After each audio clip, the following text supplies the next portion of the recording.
do you remember we were like the first couple days we were syringe feeding her?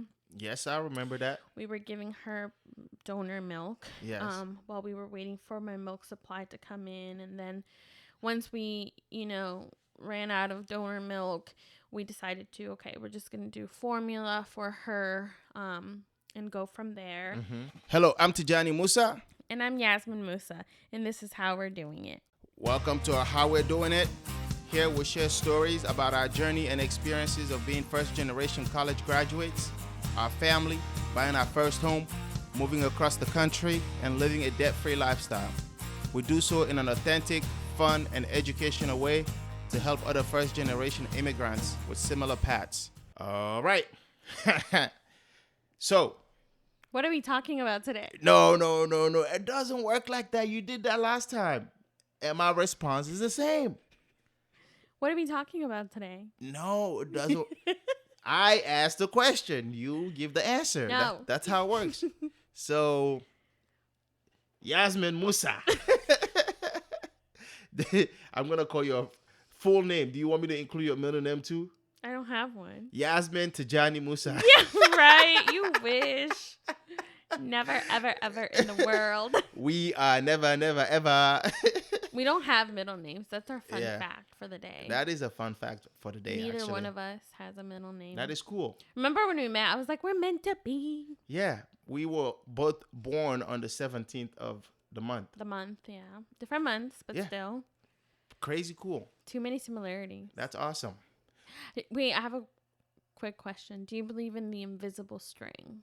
Have you heard about that? I don't even know what that is. You're going to have to break that down for me. Okay, it's like when it's a song by like Taylor Swift about how you meet your partner very early on in your life and you kind of have this like invisible string like keeping you connected to this person and you may not even know it. And then like years down the road you find out. We definitely did because our invisible string is EIP. Yes. Yeah. Now it's not invisible anymore, is it? No, it's very visible. If you see Jasleen, you'll know. That's right. All right. So, you trying to distract me from my question. Are you done with your invisibleness? Yes. All right. So, what are we talking about today? Today, we're going to talk about exclusive pumping. Because I don't know if you remember, but I was the pumping queen. Oh, in 2021 to 2022. The commander-in-chief of pumping. Let's do this. My nickname was, oh my God, thick, mean milk making machine. That's right. I thought you forget about that. I forgot for a second. But I remember. Thick, mean milk making machine. That's what right. I was. That's right. Hashtag. I was proud of it. Oh, yeah. I owned it. Our last episode, we talked about how when it comes to breast size does not impact the amount of milk. And you can prove it. Yes, I am living proof. We have pictures and videos to prove that. Yeah. Lots of milk. So this is what I wanted to do. Mm-hmm. For the moms, all the dads that are listening to this episode, Yasmin is about to throw some jams on jams. This is what I'm going to ask you before you start listening to this episode. Grab a piece of paper and a pen, and let's get started.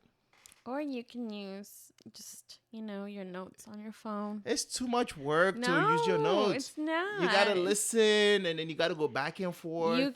You don't need to be inside the app to be listening. Are you calling me ancient? Yes.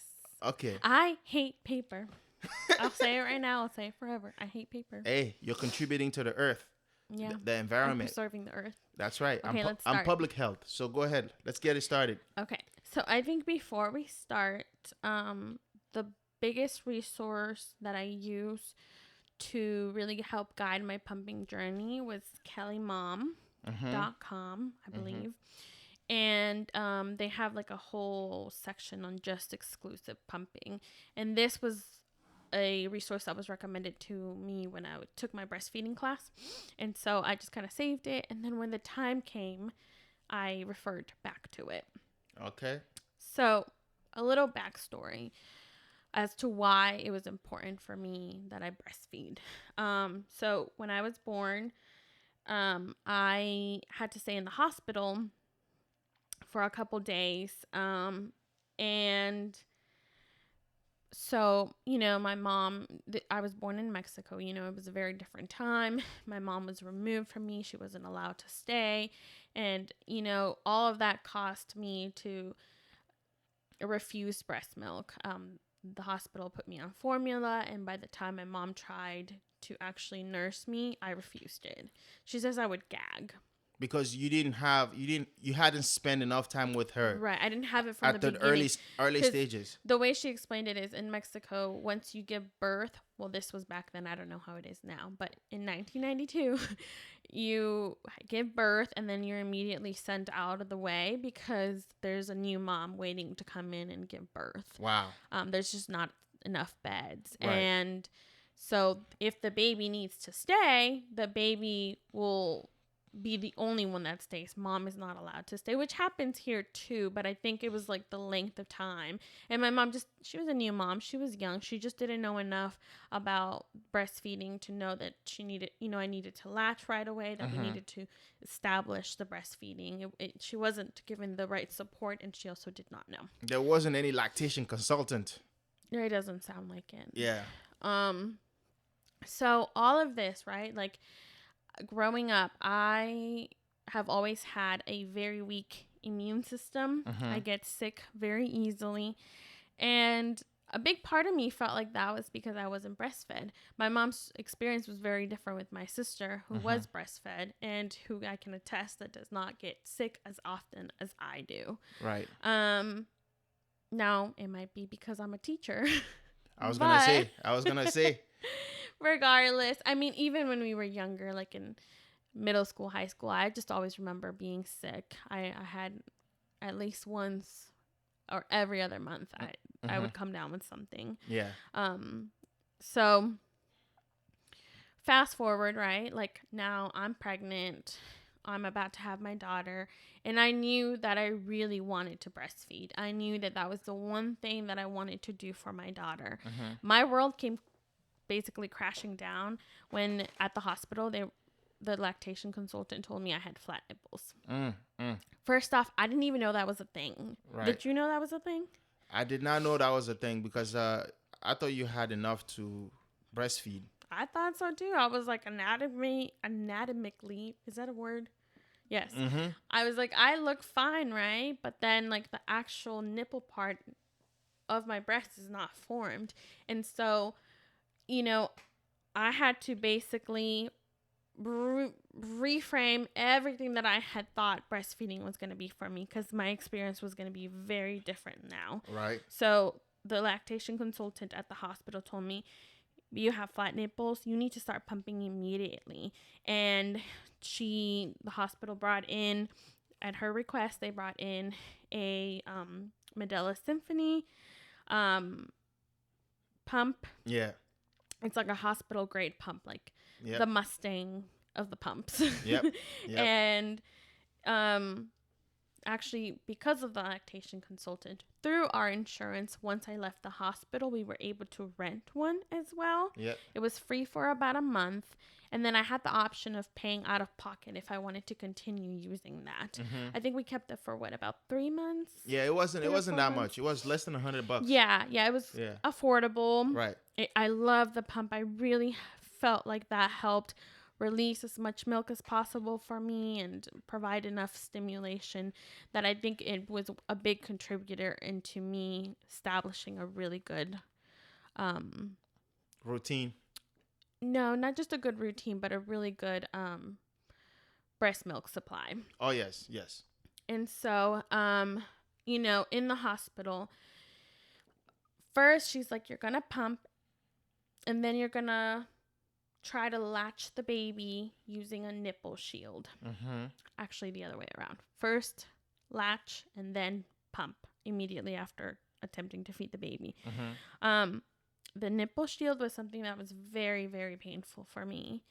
I mean, I'm sure, breastfeeding in general is painful, but that was something that I just could not handle. Like, I had so much anxiety whenever I would put that nipple shield on because it was so painful. Yeah. And I remember I would sweat. I would get super gross, and the baby would get really frustrated because she really wasn't getting anything. Right. And so pumping just became easier than latching her.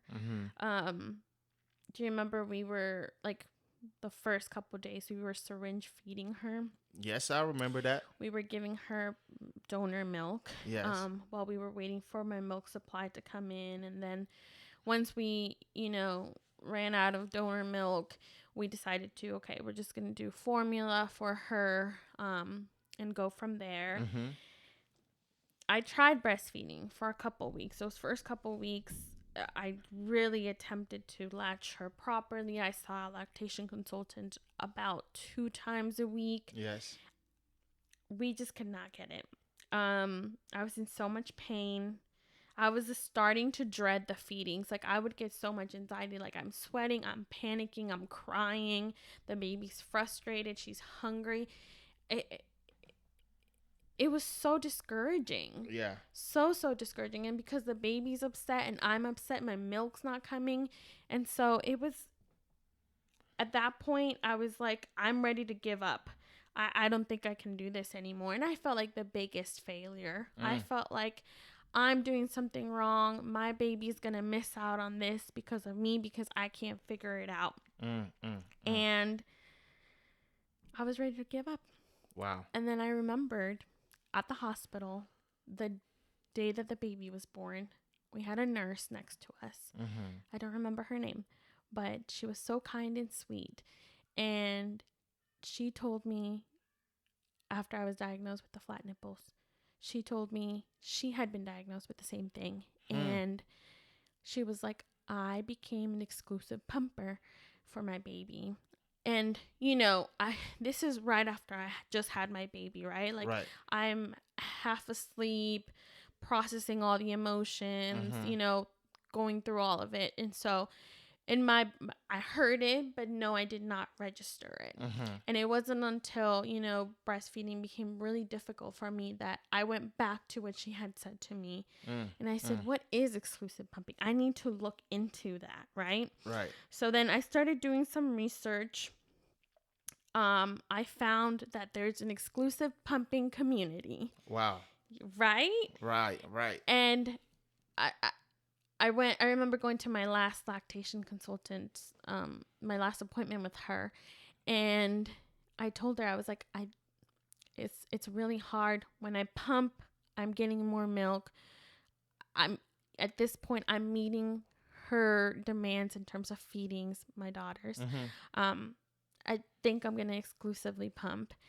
And honestly, she was like, it's going to be so hard. You're not going to last very long, honey. Like, I can tell you right now, it's so hard. My daughter did it, and it was so hard for her. Just keep on trying the breastfeeding. The more stimulation the breast has, the more milk that will come out. Wow. And it was so discouraging. Like, here I am talking to a professional, right, about how I've made this decision, and she's basically discouraging me to not do it. Wow. And instead of, I went home crying that day, but instead of hyper focusing on the negativity, I said, absolutely not. I'm going to take this and I'm going to use it to prove her wrong and to drive me into learning everything I can and finding all the information on my own so I can become the best exclusive pumper for my daughter. Wow. And I can do more than just meet, her feeding needs. Wow. The person that was supposed to uplift you, provide you the information that you need to be the best person you could be for your mom, for your daughter, is the one that you felt let you down. Yeah.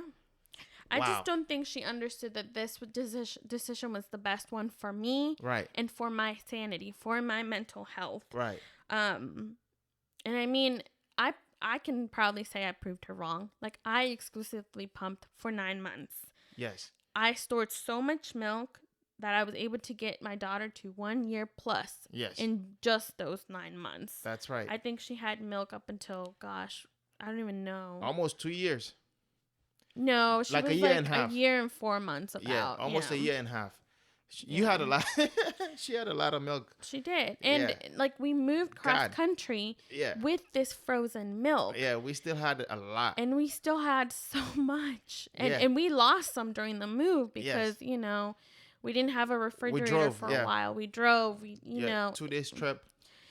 Right. Yeah. And it took a lot. Wow. But, Wow. I think it was something that could have been so easy to give up, especially even when those like the doctor, the lactation consultant, she didn't even think it was possible because it's so much work. Right. But I still did it. You proved yourself right. It's not so much about her, but you proved yourself that you could do this for yourself and for your daughter. Right. And that's what you did. Well, and remember, going back to that statement, like I felt like something was wrong with me when I realized I can't breastfeed the traditional way, right? By like latching and nursing. And I had to learn that I wasn't a failure just because I couldn't nurse that traditional way. Right. I think mothers who choose to exclusively pump are the most dedicated, determined to do their best they can for their baby. And I think that exclusive pumping moms deserve respect and support more than anything. Yes to that.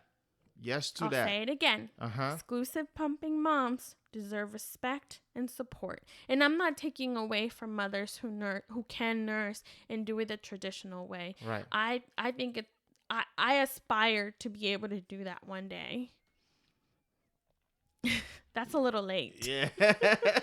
I aspire to do that, one day. And I'm not trying to take away from their experience because I think the bond that you grow with the baby through that is so beautiful. But I also want to acknowledge those moms that can't do it that way and have to find another way to feed their baby. Right. Wow. That's powerful right there. That's powerful. It's one of those things that just because you appreciate one group doesn't mean that you're not appreciating another group. This is exclusive. It's not dependent on each other. Right. You appreciate the journey that you went through. Doesn't mean that the people that are doing breastfeeding are not appreciated. Or that they have it any easier. Or they have, right. Like exactly. None of that. Exactly. Just to make that clear. Yes. You can appreciate one group without making the other group feeling any less than. Right. All right. Absolutely. So some things I learned, right? Your pumping schedule. You want to match what your typical nursing baby would do at the breast. So you should be pumping every 2 to 3 hours around the clock, even at night, especially at the beginning of your journey, because that's those first 3 months you're establishing your supply. So you want to make sure remember, the more you empty the breast, the more milk you're going to have. So you want to make sure you're sticking. I couldn't do it every 2 hours. Right. It was just too quick. The hours go by quickly. So especially at night. Especially at night, yes. Yeah. So I would do it every 3 hours. Right. As best as I could. Right. Pumping is trial and error. And a good pump can make all the difference. Yes. So remember, Mandela Symphony is the hospital grade one that we rented that I think helped really establish my supply at the beginning. Then I tried a couple other ones. I had a Mandela. Oh gosh. I'm going to have to look up the name. But it was like one of those older models. Right. I had a Spectra as well. Like an older model. And then I also, the only pump that I bought separately was a baby Buddha. And then through your insurance, you're typically given one that they'll pay for free. Yes, I had the Medela Pumping Style Advanced. Thank you. Look at you. Yeah. And then my insurance, the one that my insurance provided was the Amida Maya. I don't remember the specific spectra, because there's different like Different versions, Yeah. different models. I don't remember the model. Okay. The baby Buddha, I don't remember the model for that one either. Okay. But you can Google them. Yeah. I'm sure, nowadays it's been a couple years, so they might have newer models than that. Right. I think out of all of them, oh gosh, if I had to pick my favorite, the baby Buddha I liked the most. Okay.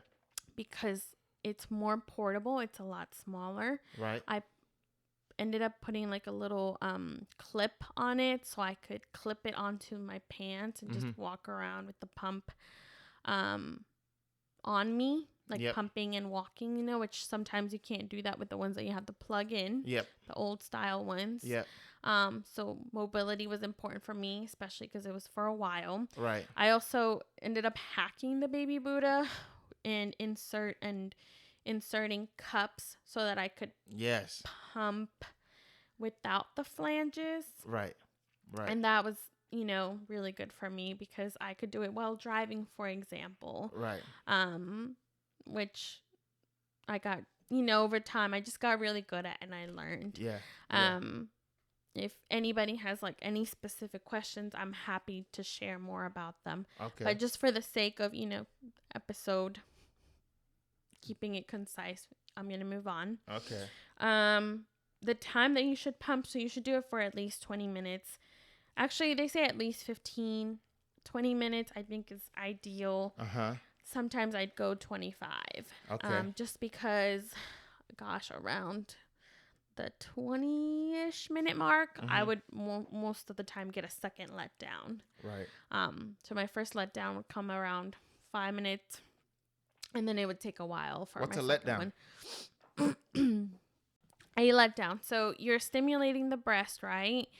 And then it might take like a couple minutes, but then all of a sudden you just feel it, like your milk comes out all at once and you start spraying. Oh, okay. Okay. It's like a shower. You became a shower. The shower of breast milk comes out. Right. It's hard to explain. I could definitely tell when it was coming on because all of a sudden it just felt like an intense feeling in my boobs and whoosh, whoosh, whoosh, the shower's there. Wow. So the reason why I pumped a little bit longer is because I would have my first letdown in the first 5-10 minutes and then a second one around 20 to 25 minutes. Okay. So I went a little longer because I knew that about my body. But remember, everything's trial and error. So what worked for me might not work for you. You just kind of have to experiment and see what works for you. Right. So I said I like the baby Buddha, and the baby Buddha has a really high suction. Right.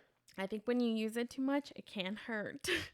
I would leave it on stimulation mode most of the time, without letting it get like super hard. And that really helped. Because I learned that higher suction does not mean more milk. Just because you're going harder, faster doesn't mean you're going to get more milk. Right. If it's hurting and you're not relaxed, it's actually going to be really hard for your milk to come out. So keep that in mind. Right. So on average, it depends how much your baby will drink, right? Like every baby's different, but 19 to 30 ounces per day is the range of milk intake that the baby will take. So you kind of want to match that. However much you're pumping, you want to match what the baby's eating per day. Yeah.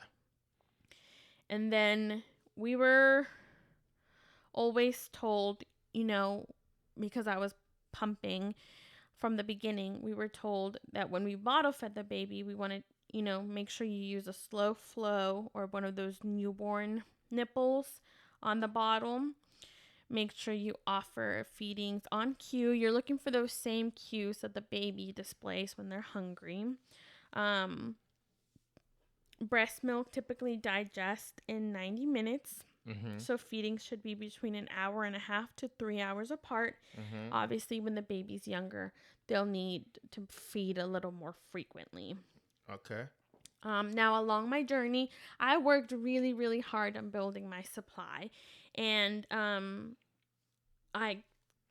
information I got, right? from how to build it, how to increase my supply. Drinking a lot of water. Right. Eating, you need to eat a lot. You get really hungry, actually. Okay. With breastfeeding and pumping, you get really hungry. Oatmeal. Atole?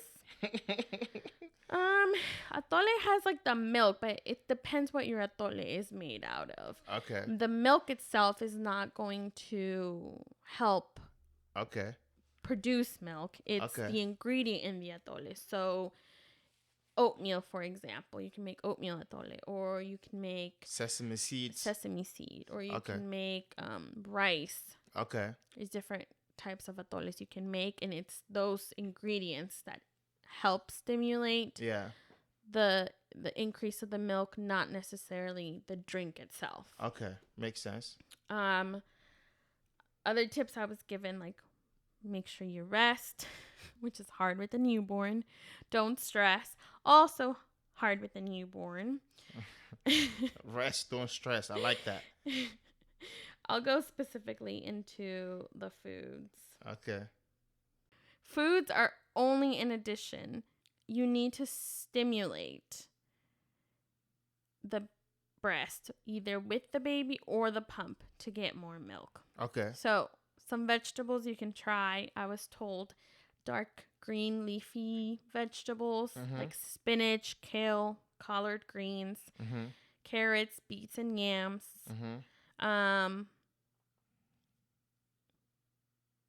Parsley, apparently. Yeah. Sesame seeds, rice, chickpeas, oatmeal, steel cut oats. Yeah. Nuts, almonds, cashews, specific spices, so garlic, ginger, turmeric, cilantro, cumin, yeast, brewer's yeast. You can buy it on Amazon. I tried that a couple times. You can actually find brewer's yeast in beer too. So if you drink a beer and your supply all of a sudden increases, it's due to that yeast. And then flaxseed. Yeah. And some fruits, apricots are good.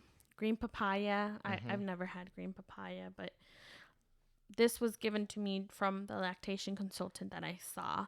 Right. And I tried most of them, and I can attest that it did help my supply. Right.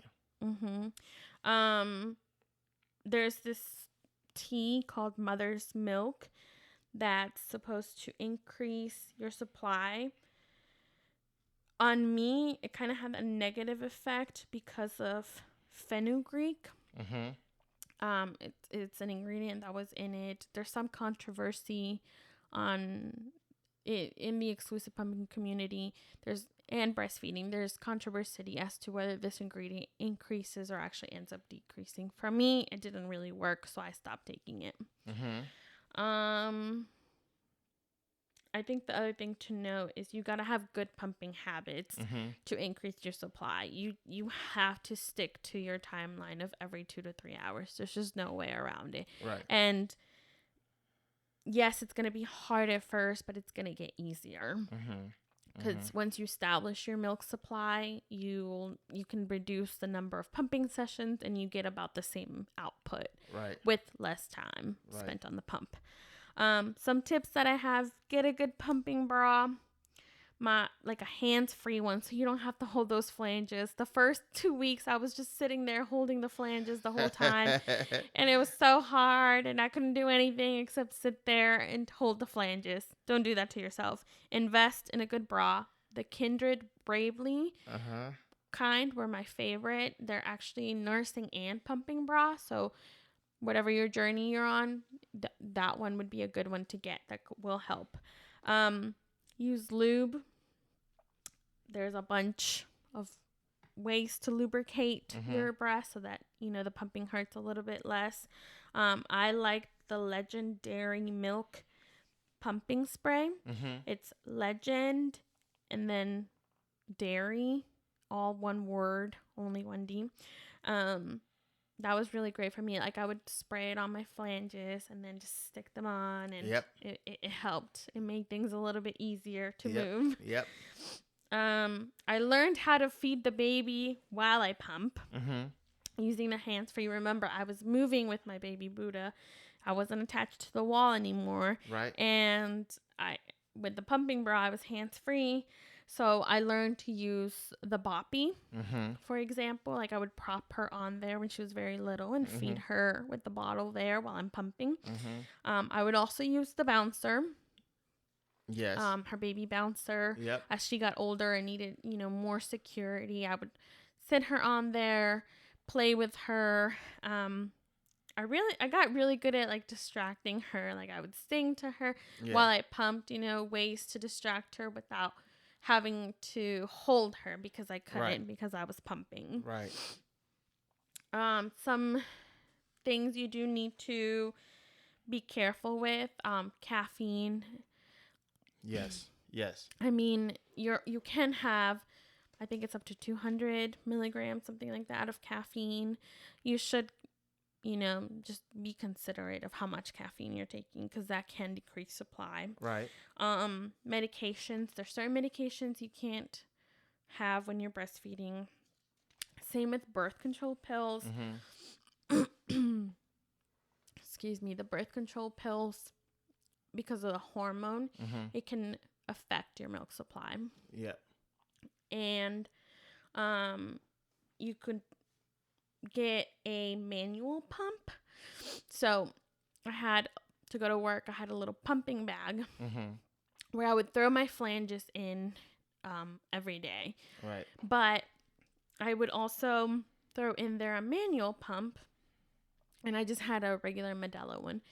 I would throw that in there because one time, actually it happened a couple times, I forgot my regular pump at home, or I forgot like a flange piece, and then I couldn't use it. And then that manual pump was like the best thing because I could still, I was doing one breast at a time, but I could still get my milk out without needing to worry about, not having my pump. So it saved me a couple times when I forgot parts or when I, didn't have my pump on hand for whatever reason. Okay. Around the time that I got my period, I did need a supplement of calcium and magnesium to keep my supply up. That happened probably around 6 months. Yeah. Yeah. 6-7 months. And then, like I mentioned earlier, like it'll get easier. Around 3 months, you can start dropping those pumping sessions because your milk supply is established. The hard work is in the beginning. And if you continue, you're consistent with it, it really pays off later on. When I tell you that I really had to go into the mentality of I can do this, I started thinking very positive and telling myself like I can do this, I got this. And every month I'd be like, okay, yay, one more month down, like look at me. Yeah. And just celebrate those little wins, and don't let anybody tell you you're not breastfeeding, because that's not true. You're not nursing, but you are still breastfeeding because you're giving that baby your breast milk. Right. Don't listen to doctors or nurses who tell you it's not possible. Like, yes, it's hard, and I think they're being realistic when they tell you, oh, that's impossible.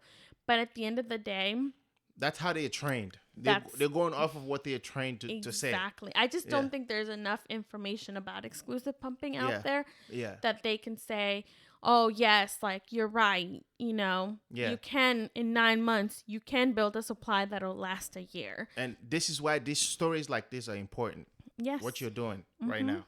Yeah, absolutely. I would say if you can take anything from this episode is find an exclusive pumping community. There are groups on Facebook. There are different Instagram accounts that you can follow. For example, Be My Breast Friend on Instagram. Great resource. She talks about all things pumping. Has been doing it for years. Great person. There's also exclusive_pumping. That's another account that I followed.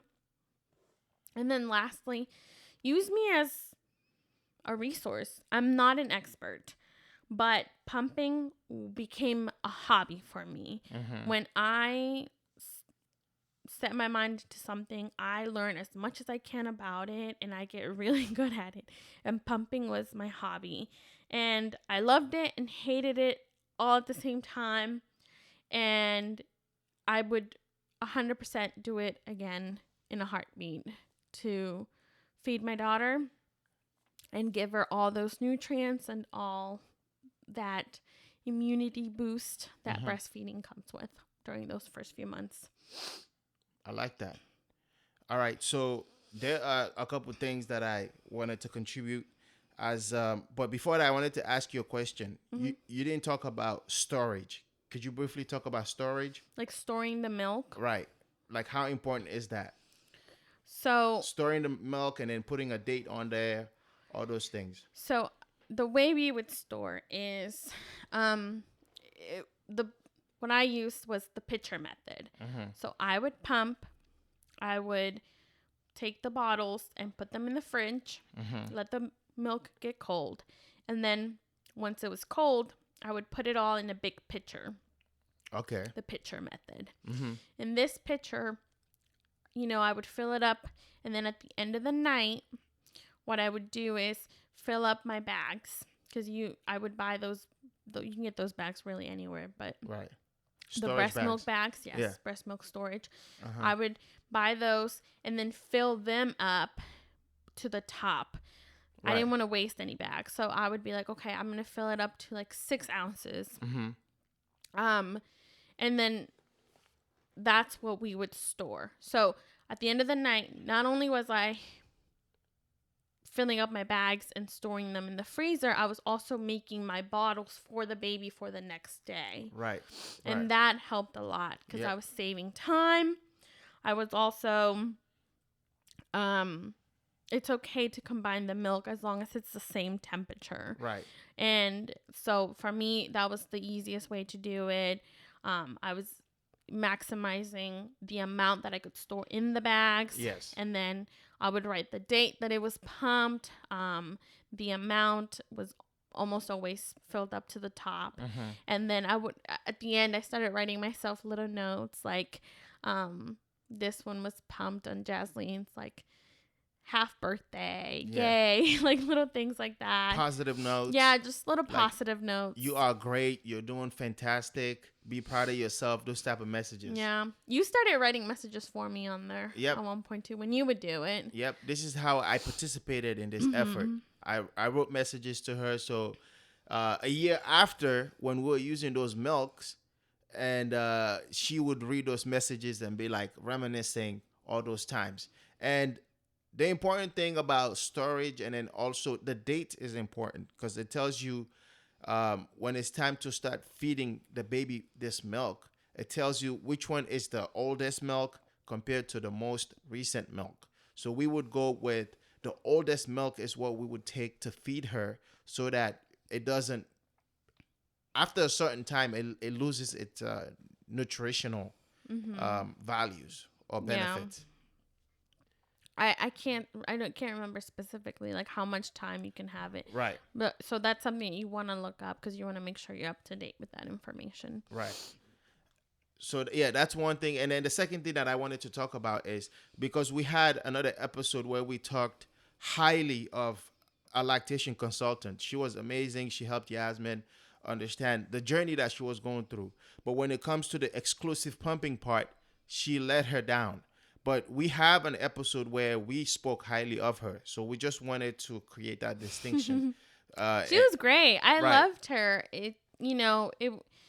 All our experiences with her were great up until that last one where she basically told me, and I think it was from experience. She said her daughter did it and it was very hard. So I'm sure she saw the good, the bad, the ugly, and she was being realistic with me. And it was hard to hear, but at the same time, I used that to, instead of, oh my God, I can't do this, I use that to drive me. Exactly. To get motivated. Yes. You have anything else before I go through on a checklist format my takeaway from this episode?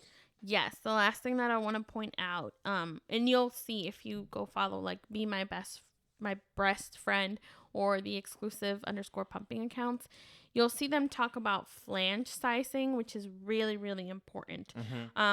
There's graphics online. Like if you Google flange size, it'll come up. But basically, what you want to do is measure the size of your nipple to determine the size Yes. of it. Yes. Depending on that size, that's the size that you should have your flange, because that will help increase that supply. Yes. So if you have too much areola in the flange, that means that it's too big. So the best tool I found to help with the flange sizing is to use a nipple ruler. I got one from Legendary Milk. Wait, is that what it's called? Let me go back. Yes, Legendary Milk, where I get the pumping spray from. They sent me a ruler as like a little gift one time, and I used that. And it's good to know, because you want to know how big your nipple is so that you make sure you're taking full advantage. Like a lot of the pumps come with a standard size, Right. and that might not be your size. There's other things you can use to help decrease the size. Like you can put inserts in the flanges to make them just slightly smaller, and that might be a better fit for you. So it's good to do your research, know your flange size. From the beginning, I was told that my pump was going to come with a standard size, and I should look for a smaller size. Remember, we went to go buy some. Yeah. Yep, I remember that. So this is a very, very informative episode. And so while you were talking, I was taking notes. Some of the things that you mentioned, because for the friends that like to do things in bullet point format, Yasmin talked about establishing a pumping schedule, which is very important. She talked about proper pumping techniques, ensuring that a proper fit of the breast, shields, and adjusting the suction level to a comfortable position. And she talked about hydration and nutrition. She mentioned some of the fruits and vegetables that she eats. She talked about creating a supportive environment, like the Facebook groups that she mentioned to you. We talked about storage and handling of the milk, all those type of things. She talked about self-care. She said that I like what she said. She said, rest, don't stress. I like that. When possible, obviously, because there are so much things you have to worry about with the baby. And she talked about seeking professional help, which means that you consult a lactation consultant or your healthcare provider if you encounter any issues such as low milk supply, discomfort, or any concerns related to pumping. So this is an informative episode. I really enjoyed it, and I'm happy that Yasmin was able to take the time to go over some of these things. I have one more thing. I think that it really helped my journey having a supportive partner to do this with, because yes, I was doing most of the work, right? Like I'm the one that's pumping, I'm the one that's in pain, like all the things, but you were there to feed the baby. Those middle of the night feedings, you were there to feed the baby so I could pump. It's important. You were there washing pump parts. Like all day, every day we were washing pump parts. Our hands were so dry. I was reusing them, remember, every 3 hours. So we needed to wash them. I used them, I washed them. Let's keep going, right? I don't think it could have gotten any easier, right? Like, I think for me, you were the most supportive person you could be, and you made it as easy as it could be for me to take the time to pump, right? Thank you. Yep. And really supported me. And you were there when I needed to cry. You were there when I needed to talk. You were there when I learned something new. You listened. You respected me for my decision. You encouraged me along the way. And I think that made the biggest difference. Thank you. Thank you. That means a lot hearing that from you. Earhart. Back at you. For my last and final note for exclusive pumping, what I want to say to new mom or a mom to be is, remember, exclusive pumping can be challenging, but it is entirely feasible with dedication and support. And keep in mind, each mother's journey is unique. Find what works best for you and your baby. You don't have to do it. You decide what works for you. A fed baby is a happy baby, and at the end of the day, that baby's gonna end up eating chicken nuggets and fries from your car floor. I like that. So, fed baby is best. Do what's best for you, for your mental health. Don't put any pressure on you that you don't want to deal with. Right. And we're here for you. We're rooting for you, and we say a prayer for you. And this is how we're doing it. Thank you for listening to another episode of How We're Doing It. We want to hear from you. Contact us at hwdipodcast@gmail.com or leave a comment. If you like the show, consider subscribing in order to get notified of new episodes. Thank you for listening, and we'll see you again on the next episode. Mama. Bye-bye.